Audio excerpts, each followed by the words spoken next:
নমস্কার বন্ধুরা, আপনাদের সবাইকে স্বাগত জানাই আজকের ভিডিওর মধ্যে।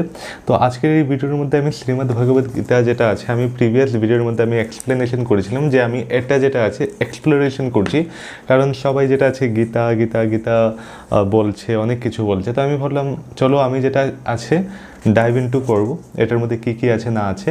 আর আমার নিজের জন্য যেটা আছে অনেকটা বেশি ভালো একটা অনুভূতি হবে, কারণ বই পড়লে যেটা আছে অনেকটা বেশি আমাদের জ্ঞান যেটা আছে বৃদ্ধি হয়। কিন্তু হ্যাঁ, এটা যেটা আছে এটা আমাদের ধর্মগ্রন্থ, আর গীতার মধ্যে বলা হয়েছে এটা ব্রহ্মবিদ্যা, ঠিক আছে।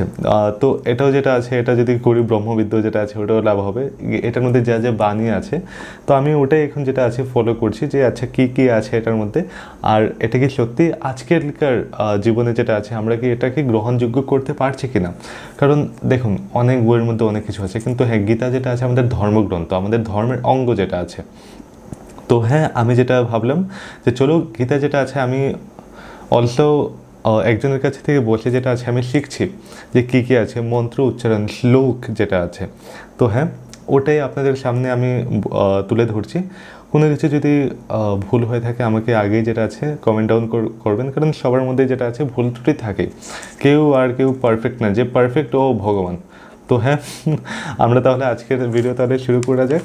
তো ফার্স্ট যেটা আছে গীতার মধ্যে প্রথম অধ্যায় আছে, তার আগে যেটা আছে ভাবার্থ আছে, যে গীতার মধ্যে কী কী ভাবার্থ আছে, কি শব্দ বিশ্লেষণ আছে, ওটাকে আমি স্কিপ করে যেটা আছে প্রথম অধ্যায় থেকে আমি শুরু করছি কী কী আছে না আছে, ঠিক আছে।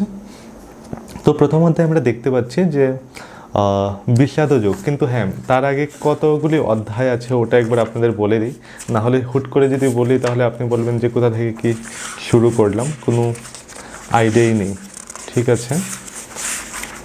তো গীতার মধ্যে যেটা আছে টোটাল 18টা অধ্যায় আছে, আর 18টা অধ্যায়ের মধ্যে এখন আমরা প্রথম অধ্যায় থেকে যেটা আছে আমরা শুরু করব। প্রথম অধ্যায় হলো বিষাদ যোগ, ঠিক আছে।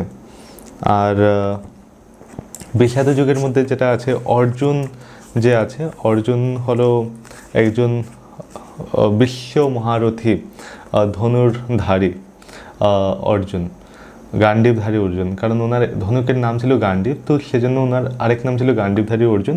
তো উনি যখন যুদ্ধের মধ্যে যায়, তো উনি যেটা আছে যুদ্ধ করতে উনি পারছিল না, কারণ ওনার সামনে যারা ছিল নিজের আত্মীয় পরিবারের লোকজন ছিল। তো হ্যাঁ, তো এরকম কিং কর্তব্য বিমূঢ় হয়ে যেটা আছে উনি বলছিল যে যুদ্ধ করবে না। তখন ভগবান শ্রীকৃষ্ণ যে আছে উনি তখন ওনাকে বললো যে না, তোমার যেটা আছে এটা তোমার কর্তব্য, দিস ইজ ইউর ডিউটি।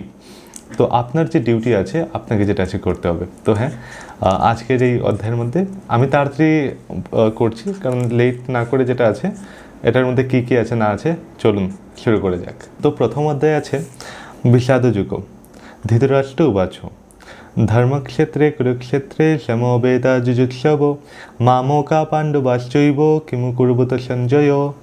তো এটা হলো শ্লোক আছে, এটার অনুবাদ কি আছে বলছি।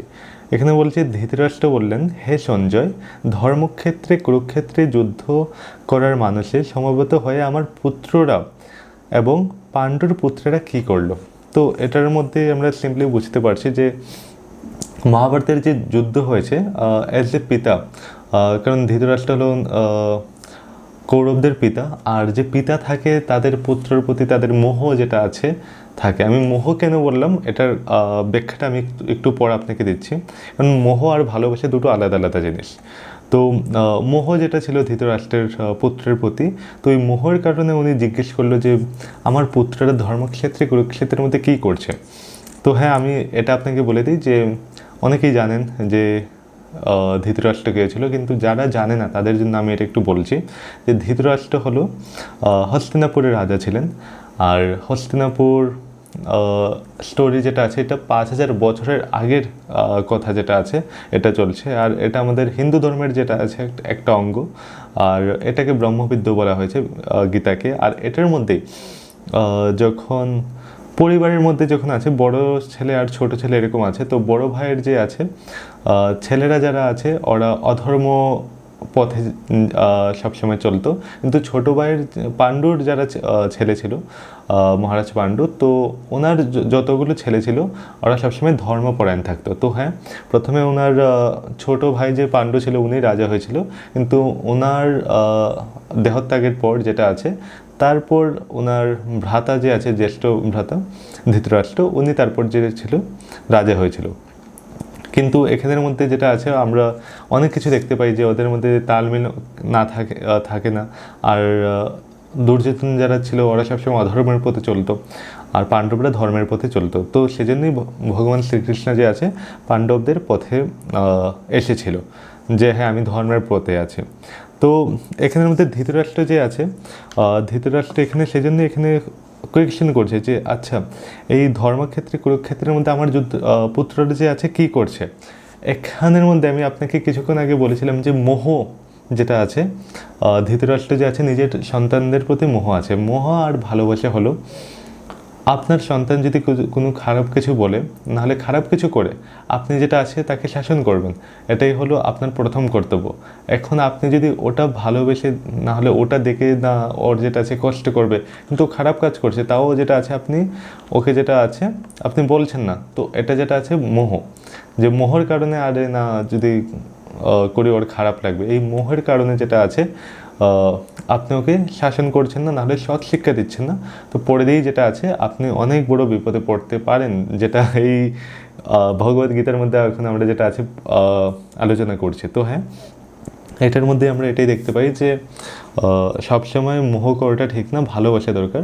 মোহ মানে কি, যে কোনো ভুল করলো আর আমি যেটা আছে ওই চোখ বন্ধ করে যেটা আছে ওদের ভুলকে আমি গ্রাহ্য করলাম না, দেখলাম না, কিন্তু পরে দিয়ে যেটা আছে আমারই এটা যেটা আছে অনর্থ ঘটাবে। তো হ্যাঁ, প্রথমার্ধের মধ্যে আমরা এটাই দেখতে পাই যে ধৃতরাষ্ট্র যেটা ছিল জিজ্ঞেস করে যে সঞ্জয়কে যে কি হচ্ছে ধর্মক্ষেত্রে কুরুক্ষেত্রে, তো এসব আমরা দেখতে পারি। পরের ভিডিওর মধ্যে আমরা আলোচনা করব যে কি হয় না হয় যেটা আছে। তো হ্যাঁ, ওকে কমেন্ট ডাউন করে জানান আপনার এই ভিডিওটা কেমন লাগছে। আর হ্যাঁ, নিশ্চয়ই যদি ভালো লাগে তো লাইক আর শেয়ার করে দেবেন। তো হ্যাঁ, দেখা হচ্ছে পরের ভিডিওতে।